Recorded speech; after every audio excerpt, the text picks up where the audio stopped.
On peut y aller directement parce que je suis aujourd'hui avec une habituée, quoi. Désormais, t'as ton écusson, ton badge. Je pense qu'on va mettre un siège avec le nom de Géraldine Métifeux. Il y est. Il y est, Je c'est l'ai vrai mis moi-même. Ah, c'est vrai. Tu l'as gravé discrètement pendant que j'étais en train d'aller me faire un café. Bravo, merci. Je suis toujours content. En effet, c'est là. Alors, on me met que c'est le 3e podcast parce qu'il y en a un qui était considéré comme un live, mais il était quand même là, donc ça ferait le 4e quand même. C'est mon 4e passage, ouais. Ouais, pas mal quand même, pas mal. Ouais. Je crois que tout podcast confondu, Génération Do It Yourself, La Martingale, tu viens de saisir le record. Super. Bravo. C'est un gage de qualité quand même parce que. Merci, c'est vrai. Ou sinon, tu me payes très cher, faut le dire aussi. Ça te coûte. Bon, alors pour ceux qui sont nouveaux, ce genre de blagues sont malvenues puisque c'était une blague. Je ne suis jamais payé par mes invités. Tu peux en témoigner. Je confirme. Et voilà. Et je t'invite pour un sujet. Alors, généralement, tu vois, quand j'introduis ce genre de sujet, je vais expliquer, on va parler d'un truc qui fait pas très plaisir, qui donne pas très envie, on a envie de le repousser, etc. Là, tout le monde voit la retraite. Bon, alors vous avez peut-être déjà vu le titre de l'épisode, mais là, vous savez peut-être que ce n'est pas la retraite dont on va parler. Et le pire, c'est qu'en plus, c'est bien avant la retraite, en plus, souvent. Ça dépend. Ça dépend de quel côté tu te places, quoi. Ça dépend si c'est le tien comme sujet, ou si c'est le sujet, ou si c'est le sujet de la génération d'avant la tienne. Oui. Donc ça va dépendre de comment tu l'abordes. C'est ça. Alors là, bon, dans le sujet, on va se positionner sur ceux qui sont concernés. Pas du côté médical, mais plutôt du côté financier, voilà. De la dépendance. Donc c'est le sujet du jour. J'en ai entendu parler, moi, figure-toi. La première fois que j'ai entendu parler que j'ai compris le truc qui m'attendait, c'était il y a assez longtemps. Je devais avoir... c'était au début de Cosa Vostra, notre agence chez qui on est. Et on avait un client qu'on accompagnait sur une strate pour aller aider à chercher des leads pour les maisons de retraite. Ok. Ouais. Il nous a expliqué donc du lead sur Internet, lead, ce qu'on appelle la lead generation. Donc on crée des prospects. Et en fait, il nous a expliqué que là-dessus, le business était assez original. C'est-à-dire qu'en fait, tu ne t'attendais pas souvent à te retrouver dans une situation où quelqu'un était dépendant de toi. Ça vient du jour au lendemain. Généralement, tu vas me dire si je me trompe, aux alentours de 50 ans, quelque chose comme ça. Et il nous disait, en fait, t'as rien prévu. Et donc, t'arrives, tu cherches une maison de retraite, il n'y a pas de place, tu te prends la première qui passe, c'est souvent de la merde. C'était avant tous les scandales qu'on a eu sur 2 ans, je crois. toutes ces maisons. Voilà. Et en fait, il me disait, et les maisons de retraite sont prêtes à payer très cher pour un lead, parce qu'en fait, en moyenne, alors ça m'avait aussi paru... je crois que c'était genre 48 mois ou 60 mois, mais enfin, la durée de vie dans une maison de retraite était vraiment inférieure à 3 ans. Je crois que c'était entre 2 et 3 ans. Non, c'est 18 mois, je crois. Ouais, ou 18, bon. Ouais. Et donc, il me disait, bon, on gagne 3 4 000 euros par mois pour 18 mois, tu fais le calcul. Donc, ils étaient prêts à payer le lead, limite même pas forcément le client fini, genre 800, 900, 1000 euros pour un lead, quoi. Et là, tu te dis, waouh. Et donc, tu dis, si ça vaut si cher, c'est que c'est vraiment une situation très précaire. Et donc, il m'avait, voilà. Tout ça est à peu près vrai, c'est dans ces eaux. Ouais, alors tout ça, c'est à peu près vrai. Après, il y a des situations différentes parce que tout dépend de la dépendance dont on parle et tout dépend de l'âge auquel ça arrive et donc de pathologies qui vont avec la dépendance parce que la dépendance, c'est un mot qui désigne tout et n'importe quoi. Ça veut juste dire qu'en réalité, la personne, disons nos parents, ne peuvent pas être chez eux et donc doivent être dans une maison avec un certain nombre d'aides mises en place autour. Et donc, si tu as des grosses pathologies, tu seras peut-être sur un truc très court. Si c'est quelqu'un de très très âgé, tu seras sur un truc très court parce que vieux. Et puis, de toute façon, vite seul, ça n'a plus de mourir, quoi. Mais en réalité, il y a quand même un coût, comme tu le disais en introduction, qu'on a nous, la génération d'avant, à préparer pour nos aînés. Et c'est quelque chose qu'on a un peu perdu de vue parce que on a s'est habitué à ce que nos parents vieillissent ou meurent chez eux ou que ça arrive très très tard. Et puis parfois, comme tu le disais, ça arrive un peu plus tôt. Et souvent, c'est un peu la douche froide parce que tu viens de finir à peu près les études des mômes. Et il faut que tu réenchaînes des dépenses que tu n'avais pas forcément en tête. Ça y est, c'est bon, je suis chaud. Pour peu que tu sois enfant unique, alors là... voilà, ça oui. Et... alors là-dessus, ce qui est intéressant, c'est que... Alors on va se concentrer un peu aujourd'hui, on verra peut-être, mais peut-être plus sur la dépendance justement des parents, parce qu'il peut y avoir d'autres formes de dépendance, j'imagine, d'enfants... d'enfants, c'est bien sûr un peu plus tragique dans l'absolu, et puis tu peux aussi considérer que t'enchaînes, ou comment dirais-je, tu prévois ta propre dépendance pour éviter d'être dépendant de tes enfants financièrement. Même tu seras toujours dépendant en étant âgé, mais l'être le moins possible. Donc ouais, c'est plus simple de se concentrer sur la partie qui sur ma génération, parce que moi j'ai 46, je cherchais, ans. Et donc sur cette génération-là, on peut être frappé un peu de façon, comment dirais-je, spontanée ou pas prévue, pas anticipée. Et ce qui est intéressant, c'est qu'il y a, ce que je trouve en préparant cet épisode, c'est qu'il n'y a pas de... T'as pas de guide. Il n'y a pas de guide, il n'y a pas de, j'allais dire, d'héritage, de legacy. C'est-à-dire que toi, tes parents, moi, mes parents en tout cas, et puis après, si je prends avant eux, les parents de mes parents, en fait, c'était la famille, quoi. T'avais, généralement, tu déménageais pas, il y avait pas les gens aux quatre coins de la France, donc t'avais les parents qui étaient pas très loin, il y en avait un qui était pas bien, ils se rapprochaient, tu le mettais dans une chambre, tu t'en occupais, à partir du moment où il était plus, en tout cas, apte à se gérer lui-même, tout seul, et puis jusqu'à la mort, il y avait toujours, voilà, donc il y avait pas forcément, je vais pas dire qu'il y avait pas de coût, il y avait un coût, en tout cas, humain, ça pesait un coût humain, mais financièrement, c'était pas exactement la même chose. Aujourd'hui, en fait, souvent, il y a différents facteurs, mais souvent, les familles sont éclatées. Moi, mes parents habitent à un endroit, mes frères habitent à d'autres. Donc, tout a changé, en fait. C'est ça qui fait que c'est si compliqué à lire aujourd'hui, en tout cas, c'est plus naturel en termes de préparation. Bah, il y a sans doute aussi le fait que tu viens de le préciser, c'est-à-dire que le concept de s'occuper de ses parents, c'est pas un truc qu'on a en tête quand on est quadra ou quinquart, enfin, peut-être un peu plus quand on arrive à 60 ans. Mais avant cela, je pense qu'on y pense pas du tout. Et le fait qu'on puisse être à plusieurs endroits du fait de la mobilité, qui existe désormais, où on peut même être expatrié, tu vois, là, on parle des gens qui sont en France, mais tu peux très bien avoir des gens qui sont, je sais pas moi, en Chine ou je sais pas où, et avec les parents qui sont en France. Et c'est encore plus compliqué à mettre en place. Et puis, l'accès à l'information, elle est pas si simple, en fait. T'as l'impression que c'est extrêmement simple, que tu tapes sur Internet, et c'est, en fait, à dire vrai, assez compliqué. Le premier chemin, c'est d'identifier la dépendance, déjà. C'est-à-dire de découvrir que la personne est dépendante. Alors, soit c'est un accident de la vie, comme moi, ça a été le cas, par exemple, pour ma mère. Voilà, c'est hyper simple de s'en rendre compte. Hôpital, coma, tout ça. Donc, tu peux pas complètement passer à côté de l'information. Et puis après, c'est toute la mise en œuvre de l'information. Je fais une pause là-dessus, pardon, avant de rentrer dans la suite. Je te laisse marquer un petit pin là-dessus. Mais les accidents de la vie, en fait, c'est pas fréquent, c'est presque majoritaire. Ce que je veux dire, c'est que l'accident de la vie, quand t'as 70 ans, c'est juste t'es tombé de ton tabouret, quoi. Et puis salut, basta. Exactement. Tu tombes mal, tu te casses le crâne, ça peut être n'importe quoi. Donc à cet âge-là, ça peut être beaucoup plus compliqué. Alors, le plus fréquent, c'est comme les AVC. Mais et ça, c'est pareil, ça prévient pas. Et donc après, tu peux avoir des séquelles qui obligent ton parent à dépendre d'un certain nombre de personnes. Et toi, si tu bosses, tu peux pas le garder chez toi. Tu peux pas demander à tes enfants de s'en occuper. S'ils sont au lycée, ou ils sont en études supérieures, ou ils sont je sais pas où. Et donc, naturellement, ça passe par toute une infrastructure. Et c'est cette infrastructure qui a un coût. Parce qu'effectivement, si c'est chez toi et que tu peux t'arranger, à l'époque, tu vois, je sais pas moi, il y a 40 ans, tu avais plus de femmes au foyer. C'est con à dire, mais c'est vrai. Donc, tu avais plus de femmes qui pouvaient s'occuper du beau-père, de la belle-mère, de la mère, etc. Qu'aujourd'hui, c'est plus compliqué, tout le monde bosse. Et à ce moment-là, tu n'as pas ce temps-là. C'est ça, il y avait des familles avec plus d'enfants, déjà. Aussi, je parlais d'enfants uniques. Des familles avec plus d'enfants qui pouvaient un peu mieux se répartir les choses. Moi, dans mes familles, père, mère, etc., en fait, tout le monde se relayait. C'était l'un qui le prenait chez l'un, l'autre ensuite, etc. Et puis, en fait, tout le monde s'en occupait un petit peu. Là, aujourd'hui, en fait...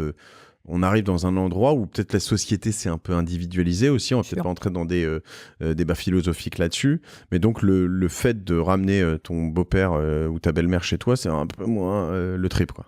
Ouais, je pense que c'est même pas le trip du tout. Enfin, pour la faire courte, c'est pas le trip du tout. Et puis, si t'es parisien, alors tout le monde n'est pas parisien, mais... Dans ton 54 mètres carrés, ouais, c'est sûr. Bah, non, imagine, tu vois, il faut un ascenseur ou un ascenseur PMR. permette. Voilà. Je veux dire, tu as quand même tout un tas d'obstacles pour regarder les gens chez toi. Et puis, c'est plus le mode de vie. C'est que soit tu arrives à avoir les moyens de laisser la personne chez elle avec toute une infrastructure sur place, soit c'est parce que c'est plus cher en général, soit tu as l'option maison de retraite. Et l'option maison de retraite, ça va de 60 à 80, à 100 ans, quoi. Ok, on touche du doigt alors différentes choses là. Le quoi, le quand, le comment. Donc on a un peu abordé le quoi, qu'est-ce que c'est, voilà. Ça arrive quand parce que c'est pareil. Non mais évidemment, il y a des gens qui ça peut arriver à 20 ans, mais il y a des moyennes.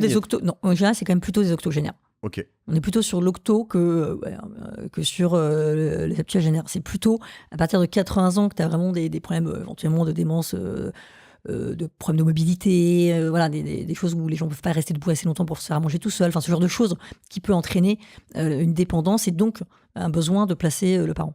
Ouais, la durée de vie moyenne, de toute façon, c'est 83, 84 chez les hommes, c'est ça? Ouais, un peu plus chez les femmes. Ouais. Et voilà, donc finalement, tu peux te dire que toi, alors il faudrait regarder un peu, mais à partir du moment où tu rentres dans la zone de la quarantaine, puis 45, en fait, tu rentres vraiment clairement dans un endroit où... T'as la zone de turbulence, quoi. La zone de risque. Ok, donc ça c'est à peu près, si ça vous est pas arrivé avant, c'est à peu près le moment où il faut quand même être vigilant. Alors nous on va pas parler de vigilance, je suis pas un podcast de santé et puis je vais pas envie de mais je connais rien là-dedans. Mais ça veut dire quoi en termes de patrimoine et surtout, on peut venir sur le quoi, combien ça coûte, mais comment on est vigilant, ça veut dire quoi? Alors, vigilant, c'est de voir quand la personne a besoin d'être quand la personne devient dépendante, soit c'est un accident de la vie, t'es de facto passé de tout va bien à tout va mal, soit t'es sur plutôt des octogénaires, voire octogénaires un peu avancés, et donc c'est le début de la démence, tu vois, de la sénilité, un peu de la perte de tête, etc. Et où tu dis, là, il y a un moment où on peut pas laisser ou papa ou maman tout seul à la maison, parce que s'il oublie le gaz, s'il oublie machin, voilà, ça devient dangereux pour tout le monde. Et ça, c'est ça le facteur d'identification. Et la douleur, bien sûr, qu'on doit avoir à se dire, mince, il faut que je place papa ou il faut que je place maman, ce qui n'est pas forcément une décision facile à prendre parce que la personne, elle ne veut pas quitter son logement. Donc c'est cette partie-là, financière. Il n'y a pas des trucs cool là en ce moment maintenant où tu peux aller, je sais pas, en co-living avec des potes et tout. Alors si, il y a des trucs qui existent, mais ça c'est pas pour un très grand niveau de dépendance, c'est plutôt pour une vieillesse cool, tu vois. C'est pas un grand niveau de dépendance parce que le niveau de dépendance. Un club med vieux quoi. En même temps, la maison de retraite c'est un club med vieux. Ils ont des tas d'activités tous les jours, plus les kinés, les machins, ça occupe pas mal. Ok. Et ça coûte combien? Ça coûte très cher. Ça coûte très cher. Alors, il y a une vraie disparité région et Paris, qui s'explique aussi par le foncier et les niveaux de salaire. Enfin, là, on peut tous l'entendre. Mais globalement, ça va être entre 2005 et 6 000 ou 7 000 euros par mois. Personne. D'accord. Et 2005, c'est que t'es pas... C'est en placé. Région. Et non, mais c'est par exemple, si tu as une infirmière qui vient à domicile 2 fois par jour, ça doit être un peu moins que ça ou c'est... Alors non, là, c'est quand t'es placé. Ouais, quand c'est à domicile... Non. Quand c'est chez la personne, ça peut être moins important que cela. Si c'est effectivement une infirmière qui vient 2 fois par jour et une personne pour faire à manger, tu vas être sur 1000 balles. Ça va pas être beaucoup plus cher que ça. Ouais. Mais c'est pas rien. Après, là-dessus, pour comprendre, nous qui avons l'habitude d'être couverts par la Sécu, je veux dire, l'infirmière qui vient, ça doit peut-être être un peu couvert, j'imagine, je sais pas. Alors ça dépend du degré de dépendance aussi, parce qu'en fait ça passe par tout un spectre administratif qui va définir le niveau de dépendance et le niveau d'aide. Mais donc ça va de GIR6 pour la personne la moins dépendante à GIR1 pour la personne la plus dépendante. GIR1 globalement c'est le légume, et GIR2 c'est juste après. Mais ça veut dire que par département, tu as un taux d'aide, un montant d'aide journalier, si tu veux, et qui est plafonné en fonction des ressources de la personne qui va recevoir l'aide, mais ça ira jamais chercher... c'est compliqué de considérer que ça puisse couvrir. Et de toute façon, il faut savoir aussi, c'est pas très sympa à savoir, mais il faut savoir aussi que, donc ça s'appelle l'APA, l'aide pour les personnes, les personnes dépendantes. Et en fait, cette APA, elle vient en moins de l'obligation alimentaire des enfants. Alors, je ne sais pas si tu as entendu, très récemment, il y a un projet de loi pour justement la vieillesse et ainsi de suite, pour dire que les petits-enfants sont plus appelés à être solidaires de la maison de retraite et ainsi de suite. Mais tu vois, c'est seulement maintenant. C'est seulement maintenant qu'on dit, non, les petits-enfants n'auront pas besoin de payer la maison de retraite de leurs grands-parents. Donc, c'est te dire que c'est quand même ancré dans les mœurs depuis un certain temps, voire des décennies, que au fond, si tes parents n'étaient pas en mesure de payer, toi tu devais payer pour tes grands-parents ou décéder. Genre, je sais pas moi, t'as une grand-mère de 95 ans et t'as plus de parents. Et t'as 25 ans. Et t'es fille unique. Tu es obligé de te démerder avec ça, quoi. Ouais. Alors ça, ce sera plus le cas, même si tu auras quand même la charge morale, mais en tout cas, t'as plus la charge légale, financièrement, d'aider tes. Mais alors, du coup, dans ce cas-là, il y a quelqu'un qui prend le relais ou... Du coup, c'est un EHPAD public. Du coup, c'est moche. Enfin, c'est pas moche, c'est super que ça existe, mais c'est pas la qualité de service que tu peux attendre pour une fin de vie confortable pour tes parents ou tes grands-parents. Ok, et donc il y a des EHPAD publics qui sont pris en charge par l'État, ça existe? Ouais, mais tu as toujours un petit reste à charge. Oui, c'est complètement, ça existe. Ouais. Alors, ceux qui sont vraiment pas, qui sont pris à charge à 100%, on est proche de l'indigence. Ouais, ok. Donc, il faut vraiment des ressources très faibles. Dans les temps anciens, les maisons... les hospices, quoi. Ouais, les hospices, ce genre de choses. Ouais, c'est ça, c'est ce qui a remplacé. En gros, c'est ce qui a remplacé. Et donc, si tu es au niveau de l'indigence, c'est pris en charge par l'État à 100%. Mais s'il reste un enfant, l'obligation alimentaire, elle repose sur l'enfant. Ok. Donc, tu sais, c'est dans le Code civil, je me souviens plus de l'article, mais ceux qui nous écoutent seront de plaisir à retrouver. Et donc, tu peux être amené à payer 300-400 balles, quoi. Donc là, tu te retrouves, on va dire, dans des situations potentiellement assez rapidement entre 2500 et 7000 euros par mois, tu disais tout à l'heure à peu près. Ouais, sincèrement, c'est l'énorme cas, il va être là. Ok. Et ça, tu le prévois comment? Parce qu'avant, j'imagine qu'on doit... moi, tu vois, je vais rentrer dans cette zone de turbulence bientôt. Et tu te retrouves... Il faut savoir alors, ce que tu as de côté toi, mais ce que tes parents ont de côté eux. Enfin, C'est ça qui est difficile aussi. Comment on fait tout ça? Parce que Faut toi, en parler? Pardon. Ouais, en parler. Non, je t'en prie. Mais en parler... Avant l'accident de la vie, t'y penses jamais, parce qu'il arrive par définition trop tôt. On y pense là. Allez, non, mais là on y pense, mais en vrai ça n'existe pas. Ouais. Mais bah oui, il faut en parler, parce qu'il faut savoir quel est le patrimoine de tes parents. Alors si tu as la chance d'être conseiller en gestion de patrimoine et que tu gérais, c'est plus simple pour retrouver à qui demander, etc. Quelles sont les assurances qui fonctionnent, est-ce qu'il y a des assurances qui sont purement dépendantes, est-ce que, tu vois, pour essayer de retrouver ces petits, pour voir la mutuelle, ce qu'elle couvre pas, et ainsi de suite. Donc ça, bien sûr, le mieux c'est quand même d'en parler, de retrouver les papiers avant. C'est un peu, tu sais, prévoir, ça fait pas mourir, ça fait pas non plus devenir dépendant. Donc c'est mieux de pouvoir le faire, mais ça veut dire de le faire quand les parents sont au début de la retraite. Donc c'est un petit peu tôt peut-être pour les parents. 70-75 ans. Ouais, peut-être un peu tôt pour les parents de découvrir ça. Oui, ils te voient encore comme un jeune diplômé et toi tu veux leur dire file-moi tes comptes et tes machins, qu'on regarde un peu ensemble ce qu'il y a dedans, quoi. Ouais, puis de dire, est-ce que vous avez prévu quelque chose? Alors moi, pour le coup, j'avais fait avec mes parents. Je leur ai dit, est-ce que vous avez bien prévu quelque chose? Parce que si vous venez dépendant, vous avez un patrimoine extrêmement faible et qu'ils n'étaient pas propriétaires, par exemple, de la résidence principale. Parce qu'au moins, si tu es propriétaire de la résidence principale, tu peux réussir à faire vendre le bien pour payer un certain nombre d'années. Et comme on sait que finalement, la durée de vie dans ce genre d'établissement, du fait de la dépendance, pas du fait qu'il soit maltraité, attention, est courte, tu te dis que ça peut couvrir. Tu vois, tu te dis, allez, je couvre 5-10 ans, ça suffit largement. Quoi. Mais pour cela, il faut avoir une identification du patrimoine, l'avoir anticipé, éventuellement avoir pris pour les parents un mandat de protection future qui laisse la possibilité aux enfants de prendre les décisions pour eux, s'ils sont plus capables de les prendre eux-mêmes. Sinon, ça veut dire passer devant un juge d'habilitation, d'entente familiale et ainsi de suite. C'est un peu plus lourd et un peu plus compliqué. Et souvent, c'est des mesures que tu dois prendre rapidement. Et comme tout ce qui concerne la justice, c'est très long. Le mandat de protection future, c'est quelque chose que tu fais chez le notaire, c'est ça? Ouais, exactement. Qui te permet de faire quoi? De désigner quelqu'un qui prendrait les décisions à ta place. Ok. En cas d'incapacité. En cas d'incapacité. Ouais. Qui décide que tu es incapable? Voilà, c'est médical. Pour le coup, tu vois, là, pour le coup, c'est simplement médical. C'est-à-dire que tu es dans le coma, t'as plus ta tête, tu peux plus écrire, enfin, ce genre de choses, quoi. Et ça, c'est pas le cas aujourd'hui. Je veux dire, si j'ai pas de mandat de protection future, demain... rien n'est prévu. Si t'as pas de mandat de protection future, rien n'est prévu. Donc, les comptes et tout ça sont un peu... Ils dépendent de personne. Faut qu'un juge dise, tu peux y aller, Mathieu. Alors, tu peux avoir une procuration générale notariée, mais il faut que tu les fasses mettre en place avant aussi. Parce que, par définition, si la personne n'a plus la capacité de prendre des décisions, elle n'a pas non plus la capacité de t'autoriser cette procuration. Donc... une procuration générale, tu vois, par exemple, si tu veux pas faire un de protection future, procuration générale que tu envoies aux banques et tout, ça, c'est pas très compliqué à faire et c'est peut-être pas complètement idiot. Et mes procurations générales, ça veut dire que je peux vraiment aller me servir de ton vivant aussi, non? Peut-être pas. Ah oui, si j'ai pas compris. Oui, non, mais parce que le mandat de protection future, tant que c'est pas activé, j'ai pas accès au compte. Si. C'est vrai. Alors que la procuration, elle est activée dès lors qu'elle est signée. Tu as raison. Bon, bah après, ça relève de la confiance. Tu peux aussi donner la procuration qu'à un des enfants, si vous êtes plusieurs, en accord avec tes frères et sœurs, avec la fratrie. Et puis peut-être, dans ces cas, mettre une borne dans la procuration, pas tout mettre.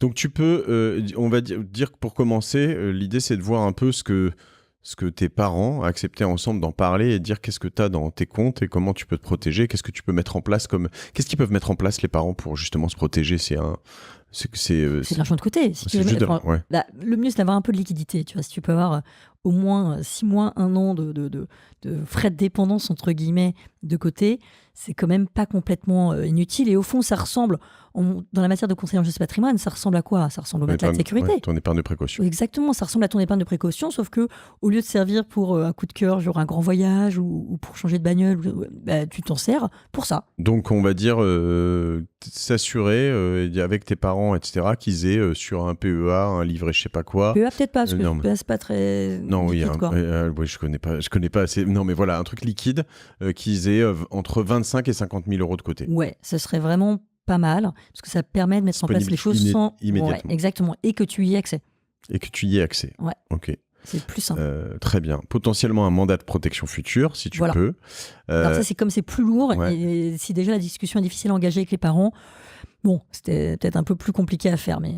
Et est-ce que je peux, moi, m'assurer là-dessus? Est-ce que je peux avoir un Tu peux truc t'assurer pour ta dépendance. Tu peux pas assurer la dépendance de quelqu'un d'autre. Alors, tu peux payer la dépendance de quelqu'un d'autre. Tu peux payer un coût dépendance, mais ces assurances-là, elles sont pas encore extrêmement développées. Elles vont sans doute se développer. Tout le monde sait que bientôt, on aura plus de mecs de 65 ans et de nanas que de gamins de 15 ans. Donc, clairement, c'est quand même, il faut prendre en considération dans un pays développé et vieillissant tel que le nôtre, mais c'est pas encore complètement mis au point. Puis après, il faut faire attention parce que les assurances dépendance, ça peut être du précompte. C'est-à-dire qu'au fond, tu peux. Précompte, ça veut dire que si tu mets l'argent de côté toi-même, ça t'évite de payer l'assureur en plus, quoi. Donc, alors ça aussi arrive très vite, côté gagnant, c'est comme tous les aléas dans les assurances, c'est-à-dire que si tu le mets en place, je sais pas moi, à 69 ans et que ça t'arrive à 71, t'es gagnant sur l'assurance, sur le coût de la dépendance. Mais si tu l'as mis en place à 60 ans et que ça t'arrive à 83 ans, d'abord peut-être que tu n'es pas couvert à 83 ans, donc vérifier si tu es encore couvert ou pas. Tu vois, ça dépend des âges limites de cette assurance. Donc je pense qu'il va falloir attendre que ça se démocratise et que ça se développe pour que ce soit vraiment pertinent, à mon sens. Intéressant. Donc c'est quand même, excusez-moi de cette expression, mais le seum, quoi. Comme tu le disais, tu finis de payer les études de tes enfants. Souvent, c'est vraiment ces âges-là, en fait. Ouais, c'est ça, t'enchaînes. T'as eu tes enfants à 28-30 ans, donc mettons 30 ans, ils ont 28, ils ont, t'as 46 ans, ils en ont 18, non, je dis des conneries, ils en ont, si, 18. Si, ça fait ça. Ouais. 18, il leur reste 4 ans, 5 ans d'études, t'arrives à 50, 51, blam. T'enchaînes. T'enchaînes, voilà. Et si t'as pas de bol, ça s'est même fait un peu avant et t'as un overlap. Et si t'as pas pu prévoir avec tes parents quoi que ce soit, là, potentiellement, tu te retrouves dans un méandre administratif. Incroyable. Incroyable. Donc ça, c'est là où ce qu'on dit, il faut quand même y faire gaffe, vraiment. C'est très très sérieux. Sachant que, de ce que tu dis, hein, donc de 2000, allez, mettons fourchette basse 2000-2005, t'es à 25-30 000 euros par an. À 7000, t'es à 84 000 euros par an. Je veux dire, ouais. Alors attention, les parents ont souvent des pensions de retraite quand même. Donc on peut mobiliser une partie de leur pension de retraite pour payer le logement ou les soins. Le truc, c'est qu'il faut leur laisser un peu de liquidité parce que ce sera plus vrai pour une maman parce qu'elle va être plus coquette, donc elle va peut-être plus voir le coiffeur, etc. Mais tu vois, pour les déplacer, s'il faut des taxis particuliers, etc., il faut prévoir de les payer aussi. Donc tu peux pas tout mettre dans la partie logement et soins. Faut que tu gardes. Ouais, ça coûte assez cher. Tu peux pas tout mettre dans uniquement le logement et les soins parce que tu as forcément des à côté. Ouais. C'est vraiment de la folie. Ok. Et notamment, la mutuelle peut coûter assez cher sur des vieux quand même. Donc tu te retrouves vite en effet à, je sais pas si tu en retires, à contribuer, mais très vite à 50 000 euros par an. Ouais, c'est pas complètement déconnant. Franchement, 40 000, ça me paraît, 40 000, ça me paraît vraiment un chiffre pas complètement déconnant, en fonction du degré de dépendance, bien sûr. Si tu es à plusieurs, que tu as des frères et sœurs qui peuvent contribuer aussi, parce que c'est pareil. Ça peut être une source d'engueulade aussi. Ouais, ça peut être une belle source d'engueulade.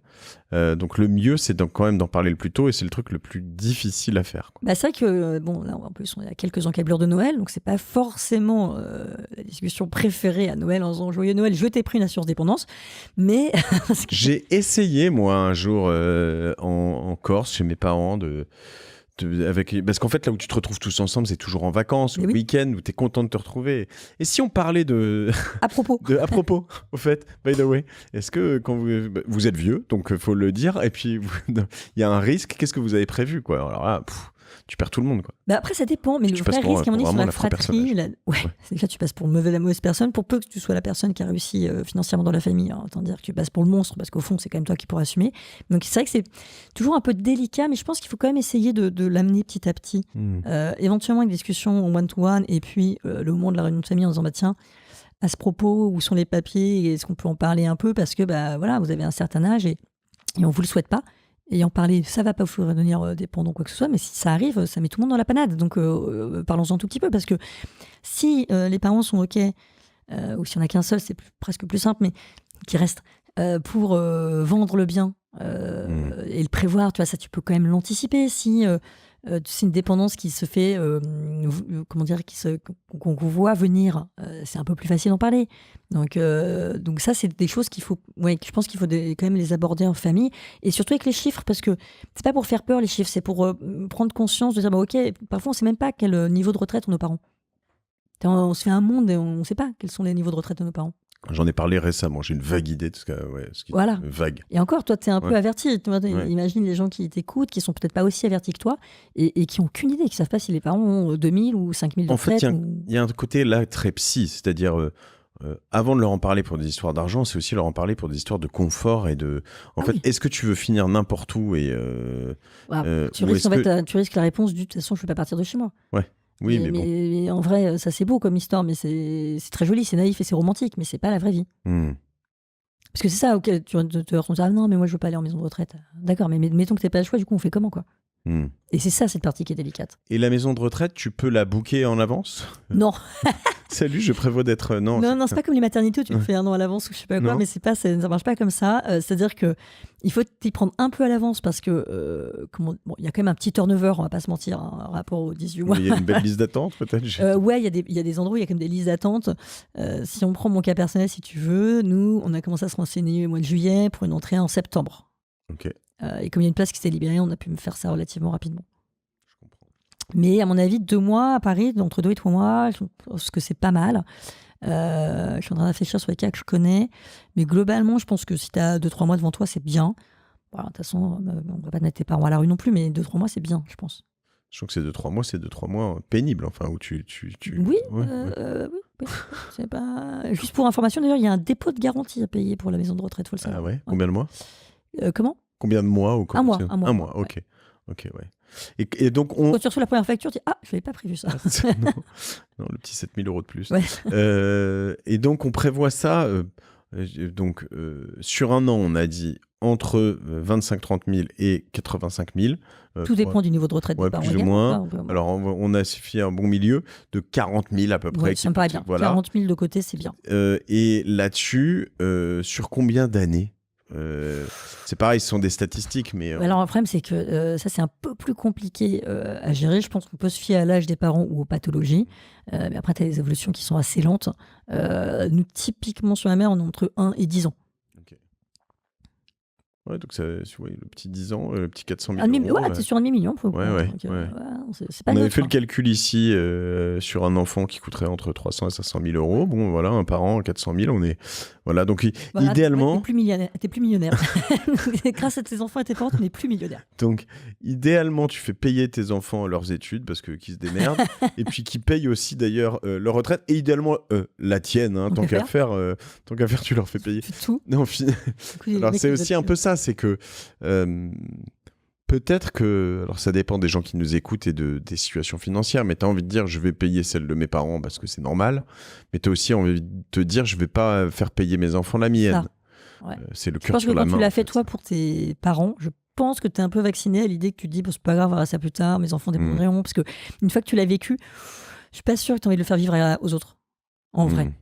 Donc, mais ça veut dire, en fait, alors pour toi c'est facile, quand tu prévois ton budget de vie, que tu prévois le patrimoine financier ou immobilier dont tu as besoin pour vivre tranquille quand tu as arrêté de bosser, que ce soit la retraite officielle ou la retraite que toi tu souhaites prendre, juste une partie des sommes dont tu tires des intérêts, demain elle sera mobilisée non pas pour un train de vie festif, mais pour un train de vie obligatoire. Parce que de toute façon tu feras beaucoup moins d'autres choses.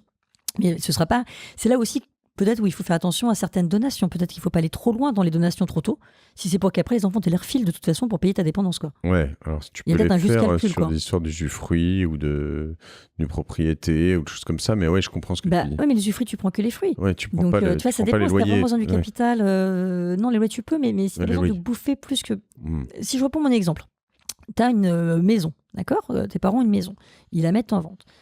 Si t'es pas à Paris en région parisienne, tu vas pas tellement dépasser les 500 000 balles souvent. Enfin, j'en sais rien, je te dis ça pour point, mais je n'ai pas l'impression d'être complètement à côté de la plaque, tu vois. Donc, bon, alors, sauf dans les grandes villes. Voilà, mais c'est vrai que tout le monde ne vit pas dans les grandes villes et souvent les parents ne vivent pas dans les grandes villes parce que pour une raison que personne ne comprend, les mecs en vieillissant décident d'être loin. Donc, personne ne comprend, c'est là où ils vont consommer le plus de médicaments, d'hôpitaux, mais non, ils vont loin. Donc, bon, peu importe.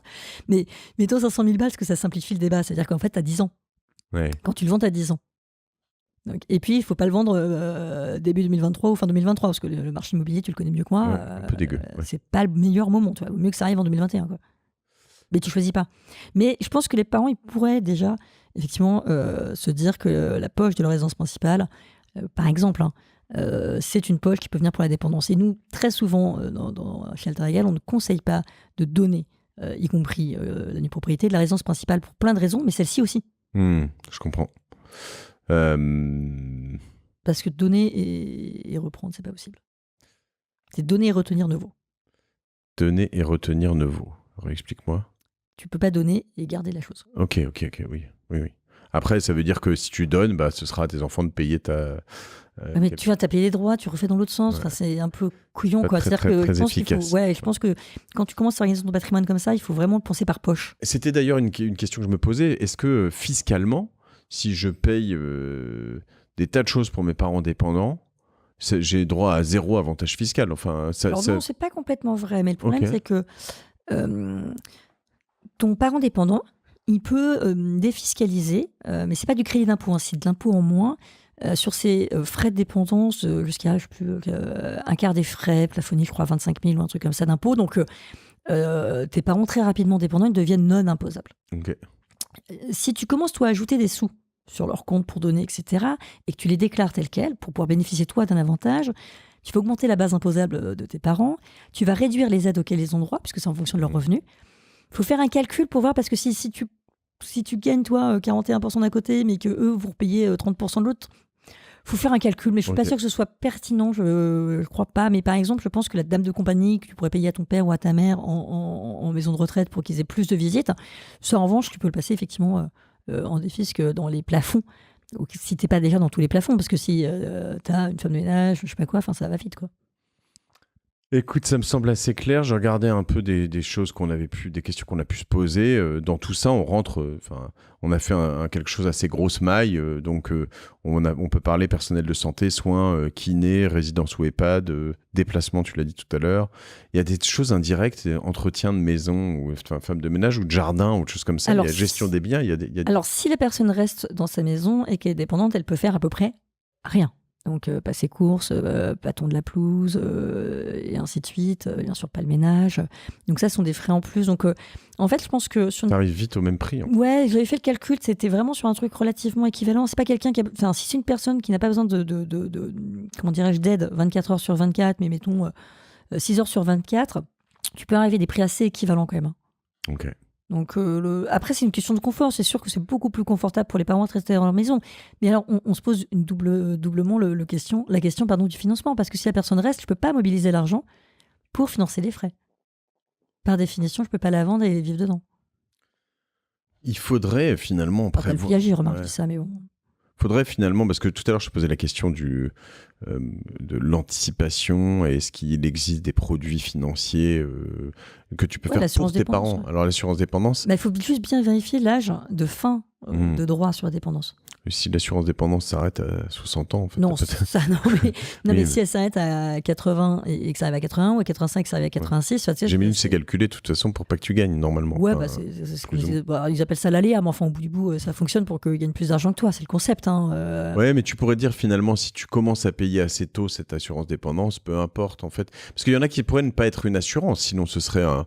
Après, tu le fais toi-même. Ouais. Tu peux aussi dire que tu mets de l'argent tous les mois à partir de tes 60 ans dans un contrat d'assurance vie au bénéfice de tes enfants, à charge pour eux, parce que tu peux faire des clauses bénéficiaires à charge. Alors, c'est un peu compliqué pour les assureurs de faire respecter la condition, mais tu peux aussi faire une clause testamentaire. Donc, ta clause bénéficiaire, en fait, elle est déposée chez un notaire et qui ça revient à une donation, enfin un leg à charge au fond.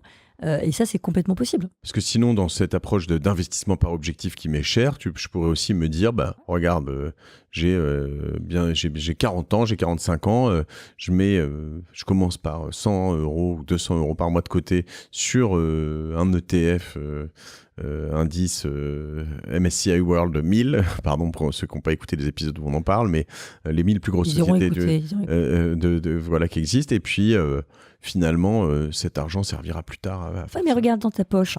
Au fond, ta poche par objectif, elle est aussi par horizon de temps, finalement. Donc, ton horizon de temps, que ce soit la retraite où tu considères que tu vas pas manger le capital, mais que les intérêts, que tu transmettrais le reste aux enfants, cette poche, elle peut se transférer assez facilement dans une poche dépendance. La seule difficulté, c'est que quand tu es dans un état de dépendance, t'as plus de capacité d'accéder à cette poche. Tu peux plus prendre cette décision. C'est ça c'est le seul point qui me gêne, si tu veux, dans cette approche-là. Sauf si on a un mandat de protection future, sauf si on a, mais je le dis sur l'assurance vie avec les conditions, ça marche moyen, sauf si tu le fais avec un parent qui est décédé et que toi, tu bénéficies de l'assurance pour ton deuxième parent, sinon ça fonctionne pas très bien non plus. Toutes tes cryptos là qui sont perdus à jamais, quoi. C'est ça le. C'est moche.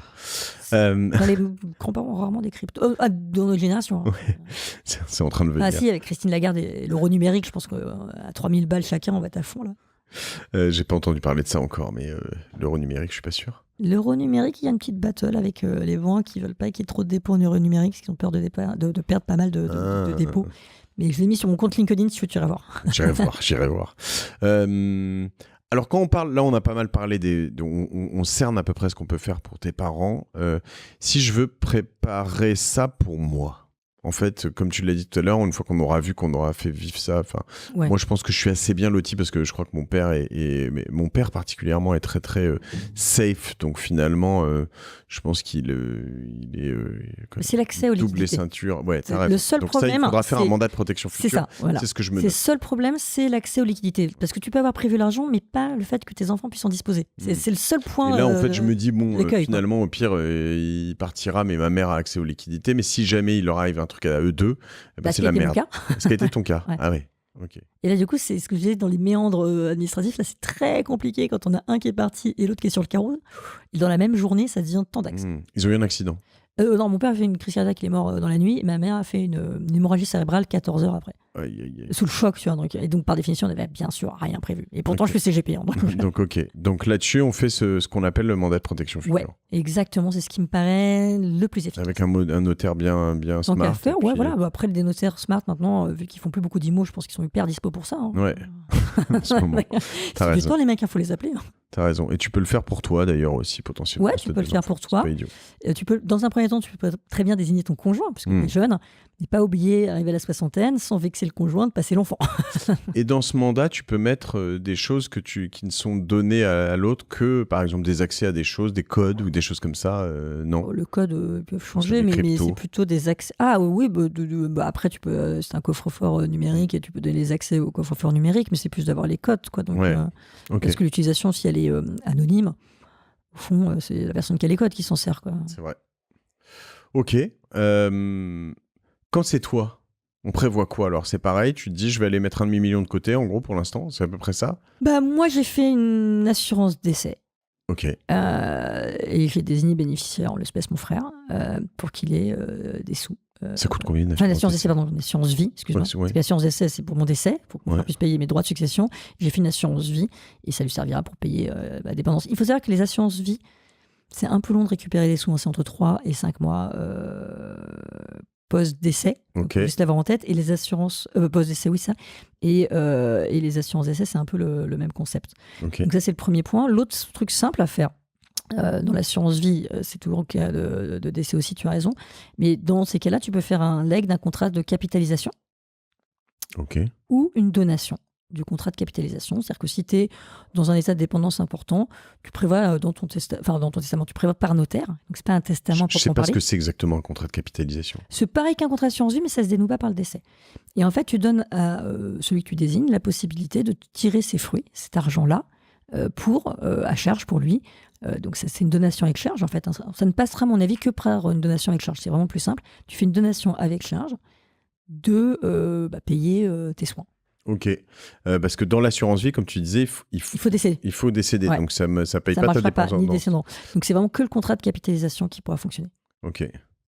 Ou un compte titre ou des liquidités. Tu vois. Oui, ça, des choses toutes bêtes. Il faut que tu puisses avoir fait une donation avec charge et idéalement une donation à terme. Tu peux faire une donation, prévoir en fait dans ton mandat de protection future ou équivalent que telle somme ira pour ta protection. Et toi, du coup, tu as fait un mandat de protection future à destination de ton frère? Non, en fait, moi, j'ai prévu que mon décès, je dois dire. Okay. Mais c'est vrai que si je passe par la dépendance, ça va être un peu plus galère. Mais dans ces cas-là, il suffit qu'ils puissent appréhender des contrats d'assurance vie, parce qu'ils ne sont pas dénoués, ou les contrats de capi, ils ne sont pas dénoués. Mais il suffit de pouvoir les appréhender du vivant de la personne. Oui. Donc, soit juge, comment dirais-je, qui va t'autoriser, toi, les dons, à prendre les sommes pour prendre soin de la personne qui est dépendante, soit d'avoir prévu dans un mandat de protection future ou une procuration générale, mais ça veut dire qu'elle existe tout le temps. Mais donc le mandat de protection future est plus adapté pour que la personne puisse avoir les moyens directement d'accéder à tes comptes ou tes contrats d'assurance vie ou tes contrats de capitalisation ou tes comptes titres pour mettre en branle le patrimoine pour qu'il aille directement sur tes comptes. Et idem d'ailleurs sur les loyers, ils vont tomber sur les comptes de la personne dépendante, donc ça c'est pas tellement gênant, c'est genre la gestion des biens immobiliers. Oui, c'est ça, parce qu'en fait, souvent, on te dit... Alors, l'IMO, ça peut être un truc qui te met quand même bien là-dessus, j'imagine, parce que on te dit souvent que il faut que tu aies 5-6 mois, alors ça peut être à partir de 3 jusqu'à 6 mois d'épargne de précaution, 6 mois de salaire ou de dépenses. 3 à 6 mois, c'est ça. Ouais. Donc, tu es à 6 mois, mettons. Donc, ça va te servir tout de suite quand tu arrives dans la panade à ce moment-là. Ouais. J'allais te dire, bon, si tu dois mettre 500-600 000 euros de côté en plus, plus tu te rapproches de la sentence, c'est quand même pas mal. Cependant, si tu as des biens immobiliers qui te rapportent 3 000, 2 000, 3 000, voilà, 4 mois, en fait, tous les mois, bon, en fait, finalement, tu vas pouvoir quand même payer l'essentiel, plus ta retraite, tu vas pouvoir payer l'essentiel de ta dépendance. C'est exactement ça. C'est exactement ça. Mais c'est juste la question de pouvoir prendre les décisions pour la personne. Donc là où tu te méfies, c'est si tu as des parents qui sont vraiment qui ont flambé tout le temps, ouais, voilà. ils se sont fait kiffer. Ou qui avaient des petits moyens et qui n'ont pas accédé à beaucoup plus après. Tu vois. Donc c'est pas forcément quelqu'un qui a flambé, c'est quelqu'un qui n'avait pas forcément des gros moyens et qui se retrouve sans rien, quoi. Et ça arrive aussi. Alors tu as ceux qui flambent et puis tu as ceux qui n'avaient rien au départ et qui n'ont rien tellement plus à la fin, quoi. Ok. Et toi, tu essayes autant que possible de mettre de côté pour éviter de te retrouver là-dedans. Quand est-ce... je réfléchis, combien... En fait, plus exactement, mes objectifs retraite sont proches de mes objectifs dépendance. Donc, au fond, c'est ça la différence. La seule différence, c'est qu'il faut que nommer quelqu'un pour s'en occuper. Ton objectif retraite est proche de ton objectif dépendante. C'est de dire, oui, globalement, tu dis, je vais vivre avec 4-5 000 euros par mois à ma retraite. Bon, bah, que je sois des... Un peu plus, quand même. Oui, il faut payer les vacances, les voyages et tout. La nourriture du chat. Mais c'est-à-dire que, en fait, ça prend la place, ça prend la suite. Ton chat, mais pardon. Mais c'est terriblement augmenté avec le Covid. C'est vrai. Oui. Mais si tu veux, c'est cette somme-là qui te permet d'avoir des revenus de côté, c'est des revenus pour vivre. Quelle que soit la qualité de ta vie. Moi, là où j'alerte plus, c'est sur qui peut prendre les décisions, quand toi, tu peux pas les prendre. Donc, si c'est une démence qui arrive petit à petit, la sérénité, etc., qu'on appelait ça avant, tu as peut-être le temps de le voir venir, mais tu vois, il faut quand même amener la personne dépendante à l'accepter.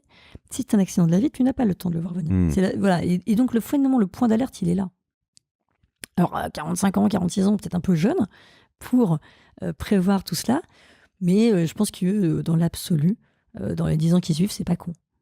Ok, donc quels âges du coup on se dit si on doit, moi j'aimerais que maintenant qu'on se mette une grille un peu assez simple, c'est à quel moment on en parle à nos parents, dans quel contexte, à quel âge j'en parle avec mes enfants, si je peux être un peu plus machin, qu'est-ce que je mets en place, quand, etc. Alors, à mon sens, tu en parles à tes parents, parce que c'est dans l'étape de la vie, dans la chronologie, c'est ça, tu en parles à tes parents quand ils avoisinent les 70 ans. Ok. C'est vraiment un âge assez charnière, d'ailleurs, pas mal de médecins te le diront, si le mec passe 70 ans, après ça va plutôt bien, donc tu as plutôt du temps en général. Donc c'est vraiment un âge charnière. Donc entre leurs 65 ans et leurs 70 ans, ça me paraît une bonne période pour commencer à leur en parler. Si vous ne l'avez pas fait, vous ne stressez pas, vous pouvez encore le faire. Mais c'est le bon moment, je pense, pour commencer à discuter de leur vieillissement. Gentiment. Je leur dis, il faut qu'on parle de ça et ce serait bien qu'on pense à aller chez le notaire et qu'on se mette une date pour le faire. Voilà, et de faire ce fameux mandat de protection futur, de sorte à ce qu'il désigne quelqu'un de plus jeune que pour le faire. Sachant que de temps en temps, ils peuvent se dire, en étant un peu parano, mais il veut me piquer mon pognon. Non, parce que là, c'est vraiment à destination d'eux, c'est prendre les décisions à leur place, si jamais ils ne sont plus dans l'État. Donc, tu me demandais, qui décide de l'État ? Un médecin.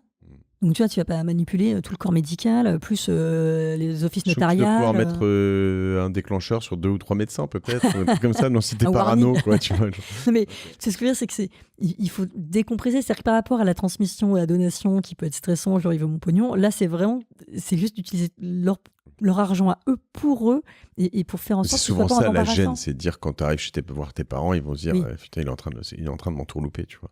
Ouais. Là, j'enverrai un de mes pas. frères. Oui, fais ça. J'enverrai l'aîné. C'est vrai que moi je repense à l'enfant unique, quoi, qui lui est obligé d'affronter tout seul. Non, mais je pense qu'il faut juste dire, tu sais, ça a un coût, je te souhaite pas que ça arrive, et voilà, on va juste le prévoir. Si ça arrive pas, c'est super, tu gardes la main sur tout ton patrimoine. Si jamais ça arrive, ça me permettra de prendre les bonnes décisions pour te mettre dans des bonnes conditions, et qu'on n'ait pas, en plus de ça, en plus de la charge mentale, qu'on n'ait pas une galère sur la charge financière parce qu'on n'a pas accès au compte, quoi. Ok. Je pense que c'est ça. Donc, entre 65 et 70 ans pour les parents, je trouve que c'est un bon âge. Ça me paraît raisonnable parce qu'ils voilà, ne soient pas encore vieillir, mais il faut commencer à y penser. Quand toi, tu dois en parler avec tes enfants, potentiellement, tu peux le faire en arrivant, toi, au niveau de l'âge de la retraite. Tu vois, parce que toi, si c'est toi qui en parles, tu en es conscient assez tôt. Globalement, quand ils sont en train de finir leurs études et qu'ils sont assez grands pour comprendre ce qui se passe, je pense qu'on peut commencer à leur expliquer. Et donc, typiquement, aujourd'hui, tu vas te dire, ce que tu vas faire comme calcul, si on doit le mettre au plus simple, c'est de dire, OK, une situation de dépendance, ça va coûter, on l'a dit, 40-50 000 euros. On va arrondir à 50 000 euros par an. Si vous gagnez moins ou vous n'avez pas de revenus, peu de revenus en tout cas, de retraite, pension de retraite, ni d'immobilier, des choses comme ça, donc on commence à s'inquiéter, à se dire comment je vais réussir à les financer. Si tu arrives à rentrer dans ces clous-là à peu près, tu pourras à peu près financer ta situation de dépendance. Fois une, parce que si tu es deux en situation de dépendance, ça peut vite coûter un peu plus. Ouais, ça peut coûter un peu plus, notamment la partie qui reste à ta charge sur les APA, etc. Mais si tu peux les mettre dans les mêmes chambres, c'est pas forcément le double non plus. C'est des chambres qui sont plus grandes et ainsi de suite. Mais ce sera pas divisé, comment dirais-je, tu multiplieras pas par deux, mais ce serait de toute façon plus cher parce que tu auras forcément une partie du logement, une partie des soins, une partie de. Tu as un truc tout con, mais genre laver le linge, quoi. Donc, tu laves 2 fois plus de linge et ainsi de suite. Donc c'est ça qu'il faut avoir à peu près en tête. Mais tu vois, en discutant avec toi, sincèrement, je pense que j'avais en tête plein d'idées, mais finalement il n'y en a qu'une qui peut fonctionner. Pour moi, c'est vraiment le mandat de protection future, si on veut vraiment se prémunir du risque d'accès pour pouvoir les aider à mieux vivre. Très clair. Et ça, c'était Olivier Goua qui me le disait dans un podcast où il m'annonçait sa maladie sur Génération It Yourself. Il recommandait très très vivement le mandat de protection future. Je suis allé voir mon notaire juste après. Beaucoup de gens l'ont fait. Moi, il m'a dit t'es un peu trop jeune, etc. pour moi. Mais ce que je lui disais, je pense que je vais y revenir, c'était il y a déjà 2 ou 3 ans. Et là, quand je le fais, c'est que je me dis... finalement, c'est aussi plus pour simplifier certaines choses. Parce que et en fait, moi, j'ai pas mal je comprends pas trop le sujet parce que... tu pourras changer la personne si c'est ça le sujet. Non, mais c'est ça, mais c'est plus pour être. Moi, j'ai des tas de trucs pro un peu complexes dans lesquels, en fait, ça pourrait vraiment être la merde. Tu vois, d'accès à des comptes de société sur lesquels je suis le seul à avoir accès, qui friserait quand même beaucoup, beaucoup de choses, quoi. Donc, je vais revenir à la charge. Nous, on a des clients très jeunes qui l'ont fait cette année. Et quand je dis très jeune, c'est moins de 40 ans. Ouais. Je pense que si tu as des choses qui dépendent de toi, c'est important. Notamment, c'est le pilier économique de la famille. Ouais. Tu vois, se croire invincible, c'est compliqué. Il y a un moment, faut mieux prévoir. Ça mange pas de pain. Et encore une fois, ça ne joue que quand l'État existe. Il faut le faire mutuellement. Si tu es marié ou à deux, peut-être se le faire l'un pour l'autre et l'autre pour l'un, quoi. Mais passer un certain âge, le mandat de protection future, ce que je t'indiquais, genre typiquement pour l'âge de nos parents, c'est pas la peine de les mettre l'un pour l'autre parce que sinon c'est la tuer. Non, bien sûr, il faut le faire à quelqu'un d'autre. C'est-à-dire qu'à ton âge, il n'y a aucune difficulté pour que ce soit le conjoint, un associé, ça qui peut tu être veux. Le conjoint et où. Ouais. Mais si tu veux arriver à 65, 70 ans, si tu mets le conjoint, super. Sauf si la nana a 40 ans de moins que ton père, super. Sinon, ça n'a aucun intérêt, quoi. Si ton père et ta mère sont toujours ensemble, il y a des chances pour qu'ils aient à peu près le même âge, quoi. Je comprends. Écoute, je m'étais noté à quelle occasion y a-t-il des occasions idéales, quand en parler, à qui en parler. Les obsèques de la grande tante. C'est peut-être ça à la fois le trigger d'une autre obsèque. L'écoute du podcast de la Martingale sur la dépendance, ça peut être un bon timing. Vous envoyez cet épisode. Tu l'envoies en loose. Tu l'envoies en loose. Écoute, j'aimerais qu'on parle. Écoute ça, déjà 1 heure et puis. On en discute tranquille.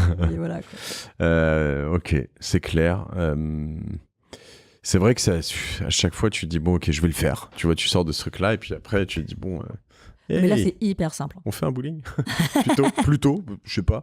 Non, mais c'est hyper simple. Et en fait, une fois que tu es chez le notaire, les notaires sont quand même tellement habitués à faire ce genre de choses que ça se passe très bien, et En fait, Non, mais ils font les actes pas à la chaîne, mais tu vois, ils écoutent bien sûr pour savoir dans la granularité, notamment pour les chefs d'entreprise et ainsi de suite.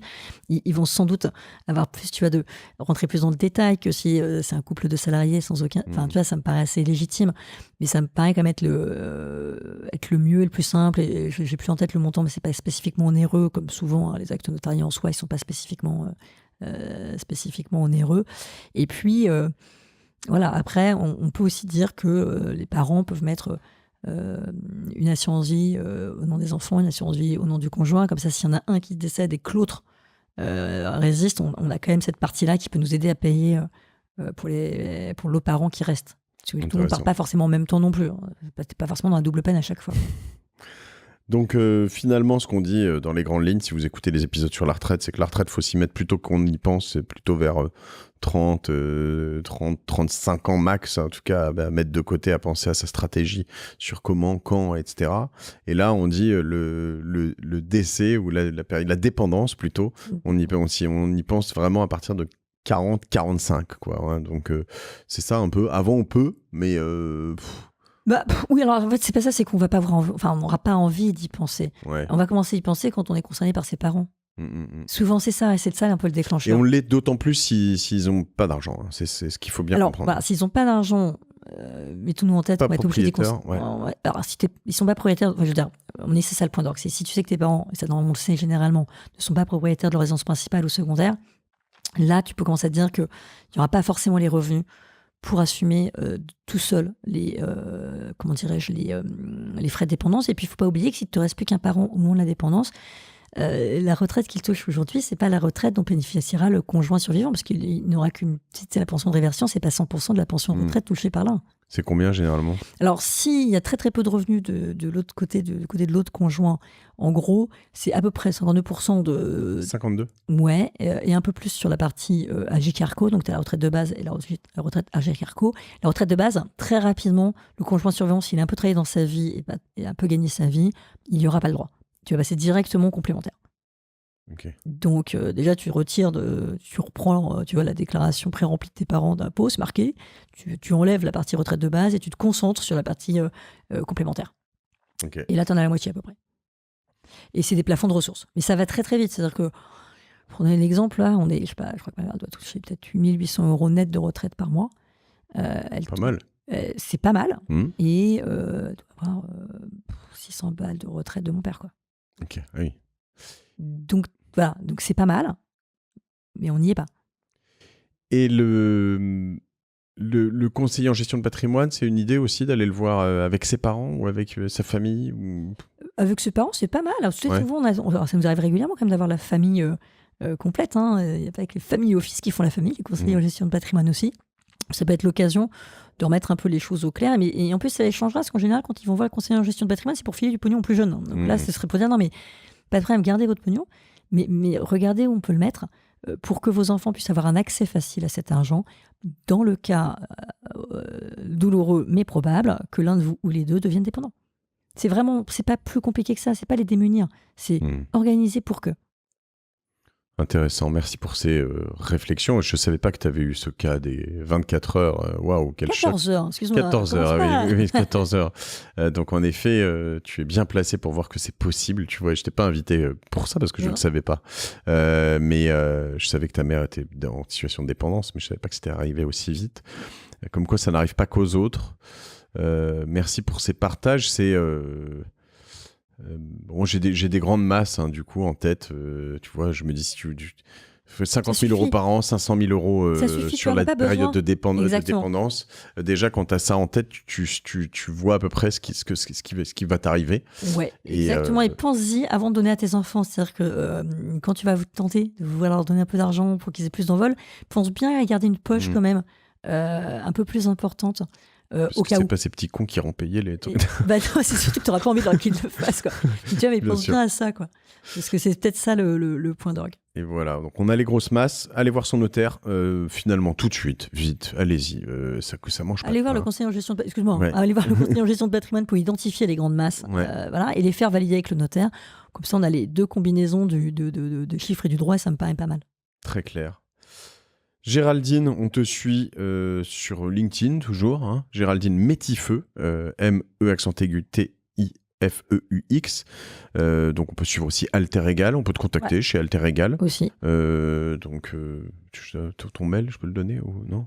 Oui, tu peux sur LinkedIn aussi. tu l'as sur LinkedIn. Je crois que maintenant les mecs quand ils payent, ils ont accès à tout sur LinkedIn d'ailleurs. Les mails, je sais. Oui, si t'es abonné, je sais pas. Je sais pas, j'en sais rien. Ça doit être de toute façon si vous cherchez un Géraldine.métifeux ou sinon Géraldine ça fonctionnera. Très facile. Voilà. Si on vient le voir de ma part, tu as un welcome bonus, un truc sympa. Ouais, on nous fera un café. Un café, pas mal. Non, bien sûr, si on vient de nous voir de ta part, sur la partie conseil, on saura faire un write-off. D'accord. Sur les honoraires avec plaisir. Sur l'approche, bien sûr. Voilà, la découverte. Bon, trop sympa. Exactement. Et puis, elle évolue dans une martingale à toi, au vu de tout ce qu'on s'est dit, ou pas forcément d'ailleurs. Une martingale là-dessus ouais, ou là-dessus, ou ailleurs. Tes petites mots. Hein Mourir jeune et en bonne santé. Ma martingale à moi. Ouais. Sur comment prévoir ça. Je sais pas, tes petits péchés mignons d'investissement, tes changements récents. Mes péchés mignons d'investissement, c'est les structurés Phoenix, mais ça ne change pas beaucoup, sauf qu'avec le billet obligataire, on se trouve avec des rendements quand même assez sexy, avec des grosses protections, notamment sur les single names, on sort des trucs pas mal en ce moment. J'ai rien compris à ce qu'elle m'a dit. Structuré Phoenix, ça veut dire qu'on distribue des rendements à échéance régulière dans l'année, donc genre trimestriel, semestriel, voilà. Et on distribue sous certaines conditions. Si par exemple, si on est en single name, c'est-à-dire que ton sous-jacent est un titre, une action, genre, je sais pas, Stellantis, eh bien, on va protéger le rendement jusqu'à 50% de baisse à chaque constatation. Donc 50%, tu vois, ça reste une belle protection. Il ne faut bien sûr pas prendre Orpea, Worldline, des titres un peu trop risqués, mais des titres un peu ventre mou, tu vois, qui ne bougent pas énormément, ça me paraît pas mal. Une protection à terme du capital également sur 50%, et tu peux ressortir avec des rendements entre 6,5 et 8% selon les années, quoi. Pas mal. Écoute, si vous voulez plus d'explications, allez voir Géraldine. Allez voir Géraldine. Merci en tout cas de nous avoir ouvert les yeux là-dessus. Pour les plus jeunes, considérez que ça va venir vite, tout ça, et puis vous l'aurez en tête. Mais surtout, parlez-en assez vite, je crois. C'est vraiment le sujet, quoi. C'est ce sujet dont on a flemme de parler. En fait, ce qui est marrant, c'est que, pour finir, et ceux qui sont là ont probablement, pour certains, peut-être un peu ouvert les yeux, mais c'est que ces événements sont des événements financiers dont la probabilité est quasiment certaine. Je veux dire, en tout cas, à partir du moment où tu n'es pas orphelin, ou voilà. mais donc, ça va arriver. Mais on n'a pas envie d'y penser. Et donc, je trouve que c'était intéressant pour moi et très important pour moi. J'espère que ça vous a plu aussi, ceux qui nous écoutent, mais d'en parler parce qu'en fait, se dire que tu as des événements qui vont te coûter 50 000 euros par an et ou 500 000 euros dans ta vie, qui sont à peu près certains, il n'y en a pas beaucoup, en fait. Il y a tes enfants, il y a tes parents, et puis c'est à peu près tout. Et donc, essayer juste de se mettre des œillères en se disant, bon, allez, on verra plus tard, etc. C'est pas la bonne solution.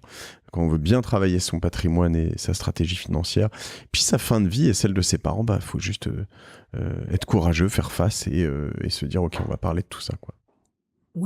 Ouais. Je pense que ça me paraît assez clair. Et puis je pense que le vieillissement de la population va nous y amener quand même. Ouais, sachant que ça va, en effet. Quand tout le monde mourrait à 63 ans d'une crise cardiaque, d'un cancer rapide, ou je sais pas quoi, c'est pas une question que tu te posais. Mais maintenant, et puis l'inversion de la pyramide des âges, c'est ça, c'est la même chose, mais c'est que ça fait que quand même, on va se retrouver avec beaucoup de vieux à gérer pour peu de jeunes. Tu peux pas forcément compter sur le fait que l'État puisse prendre en charge, parce que là, ils sont en train de regarder pour le surcoût à 10 ans, etc. C'est super, mais c'est stratosphérique les montants. Donc, pour ceux qui ont les moyens, je pense que c'est bien s'ils ne prévoient par eux-mêmes, ce sera toujours plus qualitatif que ce qui serait prévu pour la société, pour les personnes qui n'ont malheureusement pas les moyens. Très clair. Merci Géraldine Métifeux. Merci à vous tous de votre écoute, passion, partage pour la martingale. Le fun fact, je ne sais pas si c'était fun, d'ailleurs j'ai partagé ça récemment dans ma newsletter. Pour ceux qui nous écoutent encore, et si jamais j'ai pas encore réussi à faire supprimer ce compte, il y a un faux compte Instagram de la martingale qui traîne avec un FX à la fin, qui incite les gens à acheter des cryptos. Alors vous savez que j'incite jamais ce genre de choses, hein. Je prends toujours des grosses pincettes, même dans mes podcasts, en disant que je donne pas de conseils et que vous faites... voilà, donc si vous me voyez quelque part inciter fortement à vous faire acheter des produits notamment très exotiques et sulfureux, dites-vous que c'est pas moi. Et là, c'est pas pas moi. Donc voilà, on est en train d'essayer de le faire supprimer, mais si c'est pas le cas, vous pouvez aller chercher et faire une demande à Meta, à Instagram, de le supprimer. Alors pas sur mon compte, la martingale, hein, le bon, mais sur celui qui a un petit affix à la fin. Et vous avez été nombreux à me le remonter en me disant c'est pas normal, tu proposerais pas ce genre de choses sur mon compte Matintosh à moi perso. Donc merci d'être aussi vigilant. Merci à toute la communauté qu'on a aussi sur le Discord. On va sortir plein de choses autour de la martingale encore et encore et encore. On se marre bien. J'ai trop de chance, c'est grâce à vous. Bisous, salut, à la semaine prochaine. Ciao.